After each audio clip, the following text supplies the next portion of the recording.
ya hidup ini berusaha untuk saling menghargai lah gitu ya. Sudah datang terlambat ngomong duluan kan gitu ya, nanti pulang duluan pula gitu kan, nanti saya bisa di demo sama itu terakhir repot saya kan gitu ya. Jadi tadinya sudah ngancam ibu itu Pak, yang dibubarkan katanya. Makanya tadi saya bilang sama Pak Ismail ini, kok ini luar biasa bagi saya. Ibu dari mana Bu? Ramat Jati. Oh, daerah Ramat Jati, silakan. Soalnya tadi ada anggota Pak Ismail dari Subang, dari daerah pemilihan saya. Mana dari Subang? Saya bilang nanti tolong korna itu. Saya bilang udah koordinasi nggak sama bupati saya. Kebetulan bupati dari PD Perjuangan, supaya nanti diperhatikan lah ya sama bupati Subang ya, gitu ya. Betul Pak, supaya tadi ketemu Bang, saya dari Subang gitu. Kebetulan bupatinya ketua PD Perjuangan, dua periode, ketua DPRD juga dari kita. Apa sih susahnya kita saling memperhatikan ya Pak ya dalam hidup ini gitu loh. Jadi silakan Pak Ara. Memang kalau pertanyaannya tidak dipercaya ya memang wajar rakyat nggak percaya sama DPR ya. Saya aja kadang-kadang nggak percaya sama DPR. Apa ya, susah banget gitu. Ini kan sebenarnya sederhana. Bagaimana apa yang dipengenin rakyat, yang rakyat aspirasi rakyat itu disampaikan di dalam gedung DPR. Rakyat mau terbuka ya udah DPR rapatnya terbuka aja lah gitu kan. Dan saya sampaikan sikap fraksi PD Perjuangan, mohon maaf ini bukan kampanye ya, karena saya tahu kampanye buat PD di Hizbut Tahrir tidak mudah kan gitu ya. Tapi yang namanya usaha boleh juga gitu. Saya tahu. Saya tahu tidak mudah Pak Ismail, tapi ya paling nggak kawan lah ya kan. Kalau nggak bisa ikut kawan dulu lah gitu jadi. Untuk menghadapi intoleran. Ya. Jadi saya pikir RK adalah contoh bagi kami yang katakanlah yang non-Muslim, Kristiani. Kami membutuhkan orang yang teruji, yang terbukti berani menghadapi radikalisme, terbukti untuk menegakkan Pancasila. Bukan cuma ngomong aja, karena kalau ngomong gampang. Kalau RK berani, terbukti, dan dia kemarin tanda tangan akan memberikan kemudahan untuk pendirian rumah ibadah. Dia akan tegas terhadap radikalisme. Itu yang penting bagi kami. Tentu saya orang Indonesia, saya juga dari suku Batak, saya beragama Kristen Protestan. Saya memerlukan pemimpin yang berani menghadapi radikalisme. Kenapa misalnya seorang Marwar Sirait tidak berbicara bahwa pemilih non-Muslim akan lari dari Ridwan Kamil karena didukung oleh HRS. Kalau kita bicara tentang politik identitas, maka sesungguhnya identitas HRS jauh lebih kental dengan politik Islamnya. Ya kan? Udah jelas Front Persaudaraan Islam, sebelumnya Front Pembela Islam. Dan FPI DKI itu mendukung pasangan Rakus, Ridwan Kamil Suswono. Kenapa tidak ada pernyataan dari Marwar Sirait yang mengatakan bahwa pemilih non-Muslim akan lari ya karena Ridwan Kamil Suswono didukung oleh FPI dan Habib Rizik? Kan tidak begitu. Harusnya orang seperti Boni Hargen pun dia tidak suka pasangan Ridwan Kamil Suswono. Tapi that's politik. Politik itu nggak bisa hitam putih ya. Jadi dalam konstelasi politik ini kita agak aneh sesungguhnya. Mulyono mendukung Ridwan Kamil, tetapi Luhut Binsar Panjaitan mendukung Pramono. Jadi sampai terakhir-terakhir ini saya terus terang saja belum menentukan sikap atau pilihan mau kemana. Tetapi kalau dari sisi yang namanya demokrasi, ya saya mengatakan bahwa praktek kartel yang dilakukan oleh Kim Plus itu tidak elok, tidak baik, tidak bagus untuk demokrasi Indonesia yang sedang bertumbuh seperti sekarang ini. Tetapi apakah saya kemudian kecenderungannya ke Pramono Rano? Belum tentu juga. Karena ada beberapa catatan yang juga kemudian harus kita ketengahkan. The last kita akan menyaksikan sebuah fenomena sesungguhnya bagi Mulyono sudah selesai pertarungan. Jangan-jangan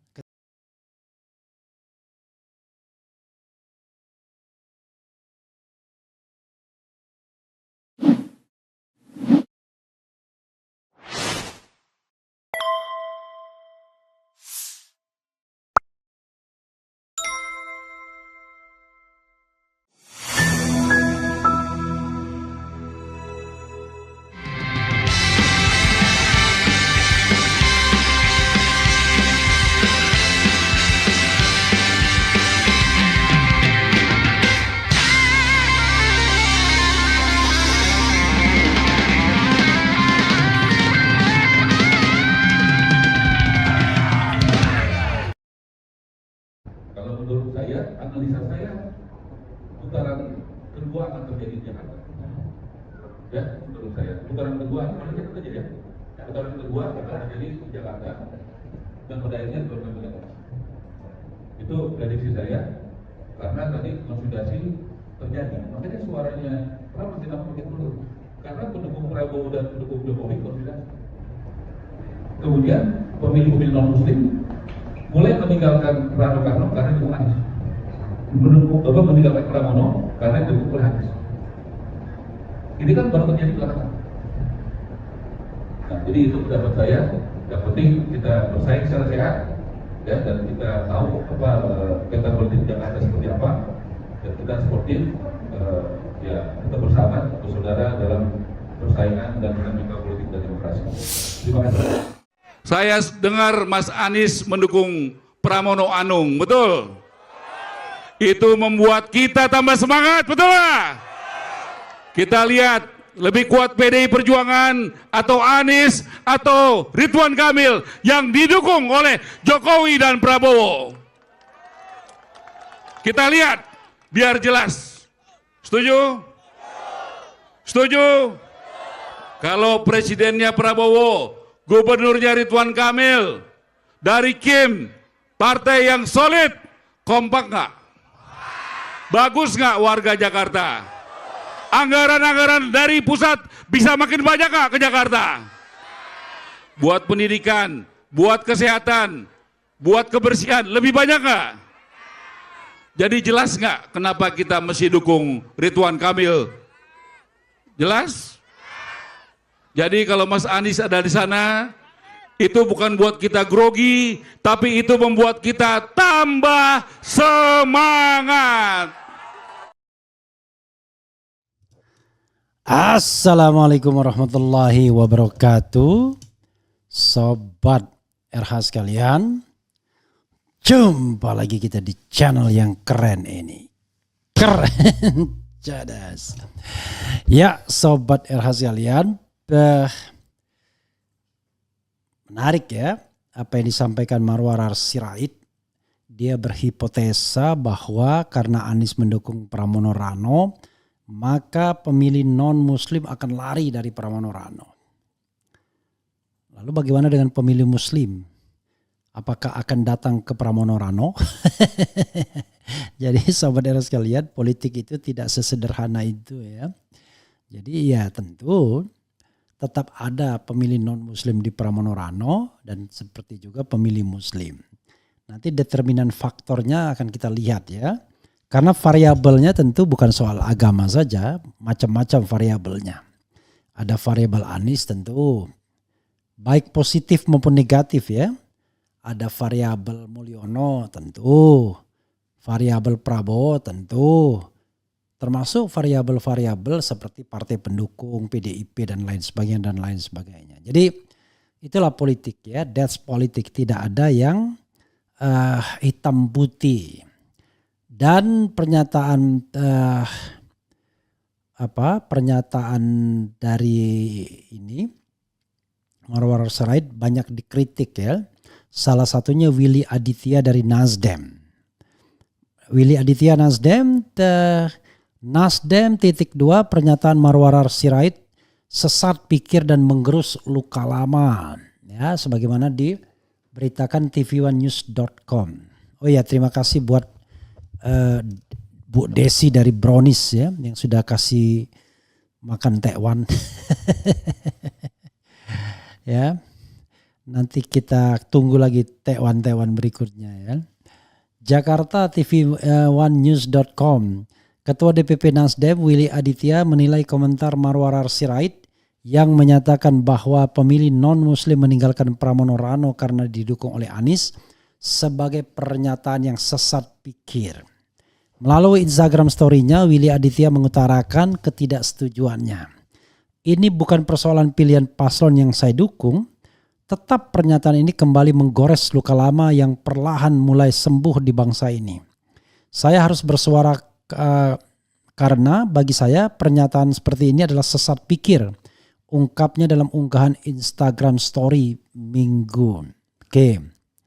Sebelumnya politikus Partai Gerindra sekaligus Menteri Perumahan Rakyat Marwarar Sirait menilai pasangan calon gubernur dan wakil gubernur Pramono Anung Rano Karno bakal ditinggalkan pendukung non-muslim karena didukung Anies Baswedan. Itu kata kata Marwarar Sirait yang sudah kita dengarkan videonya tadi ya. Dan beberapa pihak juga mengkritik hal ini ya.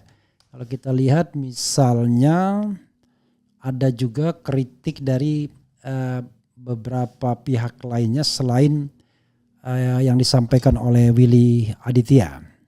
Misalnya kritik dari Nasdem ya, kemudian ada juga kritik dari anak buah Prabowo dicap mainkan politik identitas ya. Anak buah Prabowo ini maksudnya adalah Marwarar Sirait, Said Didu .2 kode bahwa oligarki merasa terancam. Ciko Hakim dari PDI Perjuangan sebut Marwarar Sirait bawa politik identitas di Pilkada Jakarta. Oke. Kemudian Sekjen PDIP sebut Marwarar Sara akan kirimkan buku politik itu suci karya Sabam Sirait, ayahnya Marwarar Sirait ya. Oke.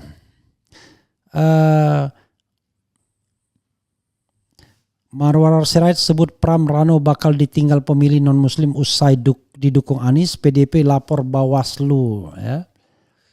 Kemudian saudara sekalian ya. Memang Marwarar Sirait ini orang yang sekarang lagi dimusuhi juga dalam tanda kutip ya. Karena kedekatannya dengan Aguan terutama, tetapi secara umum 9 naga. Dan dipakai pula oleh Prabowo sebagai Menteri Perumahan. Jadi memang kadang-kadang kita juga mikir Prabowo ini sebenarnya ngomong-ngomong doang mengenai soal penguasaan ekonomi oleh segelintir orang yang dia tidak setujui, ataukah dia serius sesungguhnya mau melakukan wealth distribution ya, distribusi kekayaan. Sebagaimana amanat pasal 33, bumi, air dan kekayaan alam yang terkandung di dalamnya dikuasai oleh negara dan digunakan sebesar-besarnya untuk kemakmuran rakyat. Ataukah dia cuma lip service seperti halnya Mulyono ya, the king of lip service ya. Jadi raja dari hanya sekedar servis manis di mulut saja, lip service ya, manis di bibir ya, tetapi tidak di kerja. Begitu saudara sekalian. Jadi sebenarnya begini, ada satu hipotesa juga yang mengatakan sesungguhnya Prabowo tidak menyukai bahwa yang di-endorse oleh Mulyono itu bakal menang. Karena ini juga terkait dengan persaingan 2029, tidak ada jaminan bahwa Fufu Fafa tidak dijadikan sebagai calon presiden, kan begitu. Atau misalnya in case something happen to Prabowo, kemudian Fufu Fafa sudah siap pasukannya dan kekuatannya. Jadi ini juga ada persaingan internal ya. Jadi bisa jadi skenario 2029 itu Prabowo plus Fufu Fafa lagi kalau tidak dimaksudkan. Fufu Fafa menantang Prabowo. Atau Fufu Fafa standing alone karena Prabowo sudah lumpuh misalnya. Dan kemudian at the same time orang-orang seperti Anies berusaha dihalangi. Ya, makanya kemudian kepentingan orang seperti Marwarar yang sering membawa juga suara oligarki adalah yang menghalangi orang seperti Anies agar tidak menjadi determinan factor dalam politik Indonesia. Jadi bagi Jokowi misalnya bukan Ridwan Kamilnya yang paling penting sesungguhnya. Tapi yang paling penting adalah Anies tidak nyalon. Nah, begitu Anies tidak nyalon sesungguhnya selesai sudah. Ya, the mission has been completed. Tetapi Anies rupanya melipir ke PDIP untuk mencari slot yang saya katakan mencari legitimasi yang lebih lebar seperti bagaimana dikatakan oleh Rocky Gerung sesungguhnya. Nah, ini adalah eksperimen politik yang unfortunately berbenturan dengan HRS. Kenapa misalnya seorang Marwarar Sirait tidak berbicara bahwa pemilih non-muslim akan lari dari Ridwan Kamil karena didukung oleh HRS. Kalau kita bicara tentang politik identitas, maka sesungguhnya identitas HRS jauh lebih kental dengan politik Islamnya. Ya kan? Udah jelas Front Persaudaraan Islam, sebelumnya Front Pembela Islam. Dan FPI DKI itu mendukung pasangan Rakus, Ridwan Kamil Suswono. Kenapa tidak ada pernyataan dari Marwarar Sirait yang mengatakan bahwa pemilih non-muslim akan lari ya karena Ridwan Kamil Suswono didukung oleh FPI dan Habib Rizik? Kan tidak begitu. Harusnya orang seperti Boni Hargen pun dia tidak suka pasangan Ridwan Kamil Suswono. Tapi that's politik. Politik itu nggak bisa hitam putih ya. Jadi dalam konstelasi politik ini kita agak aneh sesungguhnya. Mulyono mendukung Ridwan Kamil, tetapi Luhut Binsar Panjaitan mendukung Pramono. Jadi sampai terakhir ini saya terus terang saja belum menentukan sikap atau pilihan mau kemana. Tetapi kalau dari sisi yang namanya demokrasi, ya saya mengatakan bahwa praktek kartel yang dilakukan oleh Kim Plus itu tidak elok, tidak baik, tidak bagus untuk demokrasi Indonesia yang sedang bertumbuh seperti sekarang ini. Tetapi apakah saya kemudian kecenderungannya ke Pramono Rano? Belum tentu juga. Karena ada beberapa catatan yang juga kemudian harus kita ketengahkan. The last kita akan menyaksikan sebuah fenomena sesungguhnya bagi Mulyono sudah selesai pertarungan. Jangan-jangan ketika Anies tidak bisa dicalonkan. Karena bagi dia Rano fine by him, Pramono maksud saya, tetapi Ridwan Kamil juga fine by him. Contoh ketika Ridwan Kamil beberapa kali ke IKN, ya, Ibu Kota Nusantara. Jadi dua orang itu memiliki hubungan baik dengan Mulyono. Nggak ada masalah sesungguhnya ya. Oke. Ada juga berita apa ini? Membongkar peran Alwin Jabarti Kiemas, keponakan Megawati Soekarnoputri dalam judi online Komdigi. Nah, makin seru ya. Aduh ampun ya. Inilah yang namanya politik saling sandra. Oke, saudara sekalian, coba kita bacakan komentar Sobat Era sekalian terakhir sebelum kita tutup ya. Terima kasih yang sedang menonton teman-teman ya. Desi dari Brownies yang janji tadi mau menonton secara langsung ya. Oke. Ini replay, no, this is live ya. Lebih cocok jadi menteri sales. Calon kepala daerah yang diusung rezim korup akan menghasilkan kepala daerah korup. Jangan pilih semua boneka Mulyono. Pertanyaannya, who is the Mulyono's puppet? Itu masalahnya. Ya kan? Siapa yang menjadi boneka Mulyono tersebut? Apakah benar Ridwan Kamil ataukah jangan-jangan Pramono pun boneka? Hasto elemen yang melawan Mulyono, tetapi Pramono elemen yang kemudian mengajak kompromi. Menteri Sara, Marwarar Sirait kacungnya Aguan dan Mulyono. Puseh katanya politikus ulung tapi orasinya kampanye orasi orang panik. Orang satu ini sombong baru dikasih jabatan menteri ya. Saya kira tidak itu saja karena dia sudah kaya raya. Arah hidup dari telunjuk Mulyono siap. T1-nya keren jadas.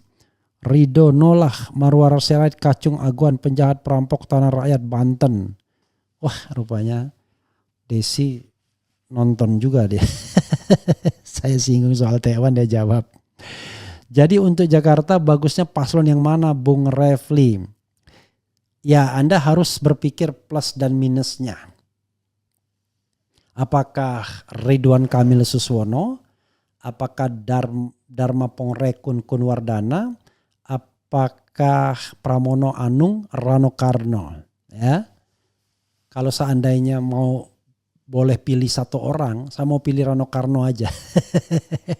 Tetapi tidak untuk menjadi wakil gubernur, tapi saya memilihnya untuk diajak podcast ngomong tentang sidol anak sekolahan dan ngomong tentang film lawas masa lalunya Gita Cinta dari SMA dan Puspa Indah Taman Hati.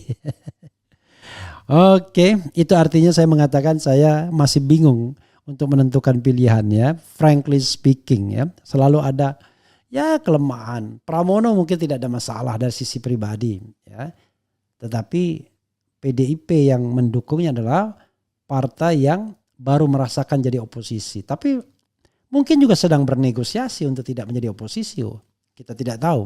Tapi saya suka sikap oposisi yang ditunjukkan PDIP hari ini. Hari ini ya. Hari ini terutama yang dilakukan oleh Hasto Kristianto. Jadi ya sekalian saja bongkar semuanya ya. Itu baru keren cadas ya.